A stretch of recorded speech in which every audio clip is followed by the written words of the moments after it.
నీవు చేయాల్సిన డ్యూటీ నువ్వు చేయనప్పుడు, నువ్వు చేయాల్సిన డ్యూటీ నువ్వు చేయని కారణంగా కొన్ని పదుల మంది గాయపడి కొన్ని పదుల మంది చనిపోయినప్పుడు, చనిపోయిన దానికి యు ఆర్ హెల్డ్ రెస్పాన్సిబుల్ కదా.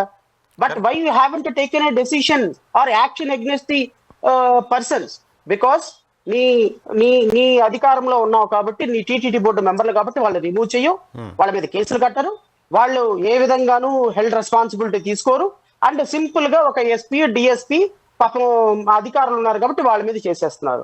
సో నేను ఆ పార్టీ తరపు నుంచి నేను డిమాండ్ చేస్తున్నా కూటమి ప్రభుత్వాన్ని, ఖచ్చితంగా మీరు ఈ రోజు నిన్న జరిగినటువంటి అన్ఫార్చునేట్ ఇన్సిడెంట్ కి కూటమి ప్రభుత్వం నిజంగా బాధ్యత వహిస్తూ ఫస్ట్ ఆఫ్ ఆల్ బోర్డు సభ్యుల మొత్తాన్ని రిమూవ్ చేసి బోర్డు ప్రక్షాళన చేయాలి.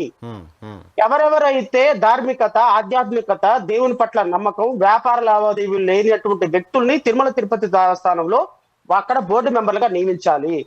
దేవుని పట్ల అచంచలమైన విశ్వాసం ఉన్న సద్గురు లాంటి వ్యక్తులను టీటీడీ చైర్మన్లుగా నియమించాలి. అలాంటి వ్యక్తులను నియమిస్తే దానికి ఒక ధార్మికత, దానికి ఒక ఆధ్యాత్మికత, ప్రపంచ ప్రఖ్యాతిగాంచిన వెంకటేశ్వర స్వామికి ఒక ప్రాముఖ్యత, ఆ ప్రాముఖ్యత నిలబెట్టే విధంగా కార్యక్రమాలు చేసే అవకాశం ఉంటుంది. ఇలాంటి పొలిటీషియన్స్ ని తీసుకొచ్చి, ఇలాంటి వ్యక్తులను తీసుకొచ్చి, ఇలాంటి టైం పాస్ వాళ్ళని జీడిపప్పులు తిని దేవుళ్ళ మీద జోకులు వేసే వ్యక్తులను తీసుకొచ్చి కూర్చోబెట్టడం వల్ల ఇది తిరుమల తిరుపతి దేవస్థానంలో ఈ రోజు మీరు జరిగింది ఇన్సిడెంట్ అనుకుంటున్నారు. నేను ఇంకొక మాట నరసింహరావు గారు, ఇంతకుముందు మన డిబేట్ లోనో లేకపోతే మన ఛానల్లోనో నేను మాట్లాడేటప్పుడు ఒక మాట మాట్లాడు, తిరుమల తిరుపతి వెంకటేశ్వరుని ప్రసాదంలో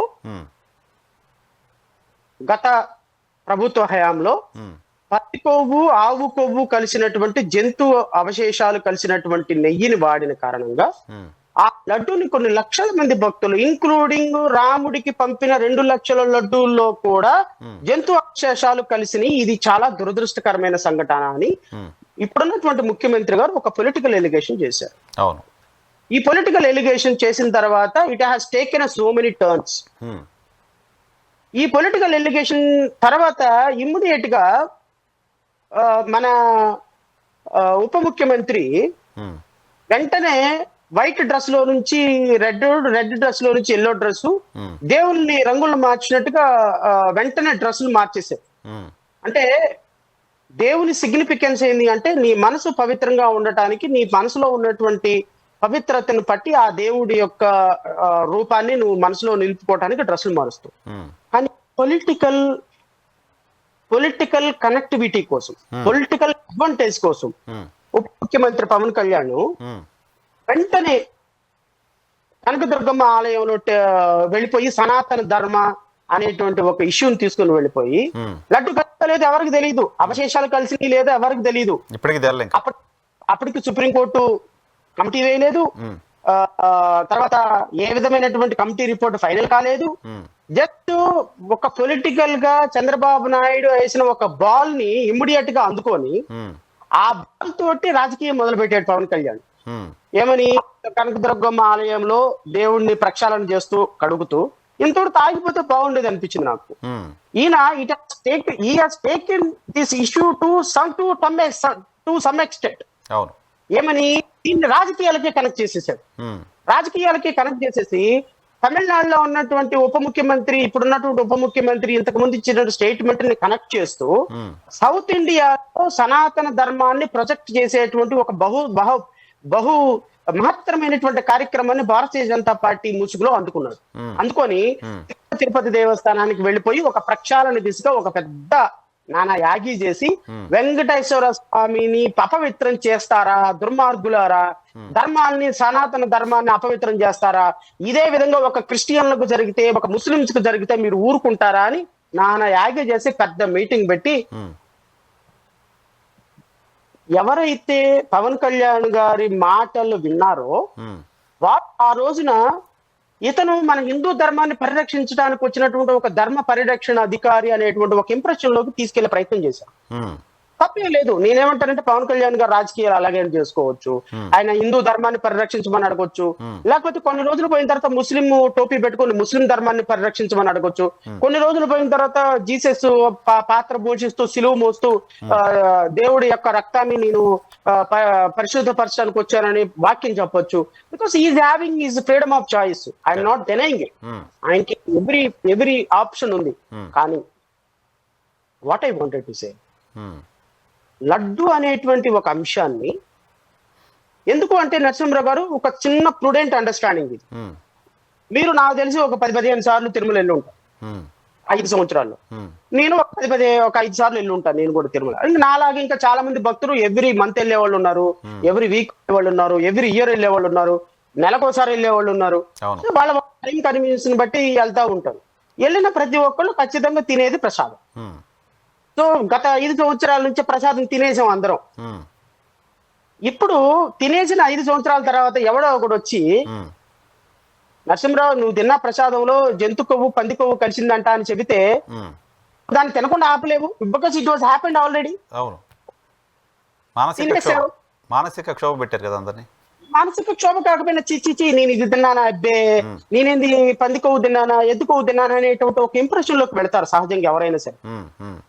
ఈ కామన్ సెన్స్ కూడా లేకుండా ముఖ్యమంత్రి చంద్రబాబు నాయుడు దీన్ని బయటకు పెట్టడం ఒక తప్పు. నెంబర్ 2, దీన్ని ఎక్స్టెన్షన్ లోకి తీసుకుని వెళ్ళి దీనికి పొలిటికల్ ఫ్లేవర్ ఇచ్చేసేసి తిరుమల తిరుపతి వెంకటేశ్వర స్వామి సన్నిధిలో రాజకీయ ప్రయోజనాలతోటి రాజకీయ ప్రసంగాలు చేసి నానా యాగి చేయటం రెండో తప్పు. ఈ 2 తప్పులకి తిరుమల వెంకటేశ్వర స్వామి విధించిన శిక్ష ఏంటో చెప్పనా? 6 నెలల తర్వాత ఇద్దరు చంద్రబాబు నాయుడు పవన్ కళ్యాణ్ ఇద్దరు అదే సన్నిధిలో క్షమాపణ చెప్పారు. కరెక్ట్, కోఇన్సిడెన్స్ చెప్పారుగా, సారీ చెప్పారు ఆయన. ఆ సారి ప్రజలకు చెప్పలా, ఆ సారి వెంకటేశ్వర స్వామికి చెప్పారు.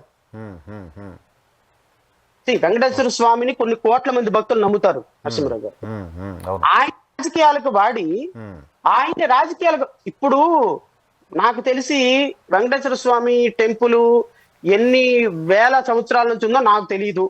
బహుశా ఎవరికి తెలియకపోయి ఉండొచ్చు. మన భూమి పుట్టక ముందు కలియుగం పుట్టినప్పుడు ఉండొచ్చు ఆయన.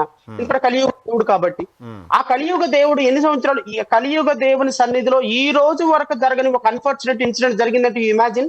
కరెక్ట్, బోర్డు ఏర్పడ్డ 80 సంవత్సరాల్లో ఎప్పుడు జరగలేదంట. You imagine. అంటే అర్థం ఏంటి అంటే ఈ ఈ ఈ ఈ వెధవ ప్రభుత్వం వెధవలు చారిత్రాత్మక తప్పిదం దేవుడితో ఆటలాడారు. ఆ దేవుడితో ఆటలాడిన కారణంగానే నిన్న ఆ సన్నిధిలో క్షమాపణ చెప్పారు అందరూ. నాయుడు బోరు మీద ఏడ్చాడంట వాళ్ళ సన్నిహితుల దగ్గర. ఐ కేమ్ టు నో మీడియాతోనూ ఇంకొకరితోనూ. అవునా సార్? He cried. ఇది తిరుమల వెంకటేశ్వర స్వామి దగ్గర జరగటం చాలా దుష్పరిణామం. ఇది మా ప్రభుత్వం ఎలా భవిష్యత్తులో ఉంటుందో భయం వేస్తుంది. ఎందుకంటే వేరే చోట జరిగినా దీన్ని క్షమించవచ్చు. పరమ పవిత్రమైనటువంటి సన్నిధిలో ఎలాంటి దురదృష్టం జరిగితే it is giving very bad signal. ఈ ప్రభుత్వం ఎన్నాళ్ళు ఉంటుందో, కూటమి ప్రభుత్వం మీద ఇంత, ఎందుకంటే he is repenting. Correct. Chandrababu Naidu గారు సార్ ఇప్పుడు మీరంత పెద్దోళ్ళైనా నేనంత పెద్దోళ్ళైనా సార్ మనకంటూ ఆత్మసాక్షి ఒకటి ఉంటుంది కదా. ఆత్మసాక్షి ఉంటుంది, దేవుడు బిలీవ్ ఉంటుందిగా, ఆ పాప భీతి ఉంటుంది కదా. అందులో పవిత్రమైన వెంకటేశ్వర స్వామి సన్నిధిలో ఆయనకి జరిగినటువంటి అన్ఫార్చునేట్ ఇన్సిడెంట్స్ నుంచి ఆయనకు ప్రాణభిక్ష పెట్టినాడు ఆయన. కరెక్ట్. ఆ అలిపిరి సంఘటనలో నుంచి అలాంటి వ్యక్తి సన్నిధిని ఆయన అంత అవహేళనగా మాట్లాడుతూ కొన్ని కోట్ల మంది భక్తుల మనోభావాలని దెబ్బతీసే విధంగా ఆయన మాట్లాడటం అనేది చాలా ఇబ్బందికరమైన పరిస్థితి. సో ఖచ్చితంగా నేను అనుకుంటాను కూటమి ప్రభుత్వానికి నిన్న జరిగినటువంటి ఇన్సిడెంట్ కేవలం ఆరంభం మాత్రమే, అంతం కాదు. బహుశా ఈ 5 సంవత్సరాల్లోనో 4 సంవత్సరాల్లోనూ ఈ కూటమి ప్రభుత్వం కూలిపోక తప్పదు అనేది నాకున్నటువంటి ప్రాథమికమైనటువంటి అభిప్రాయం. అది ఎలా కూలిపోతుంది, ఏ విధంగా కూలిపోతుందో నాకు తెలియదు. కానీ చేసిన తప్పుకు మాత్రం చాలా పెద్ద శిక్ష పడబోతుంది.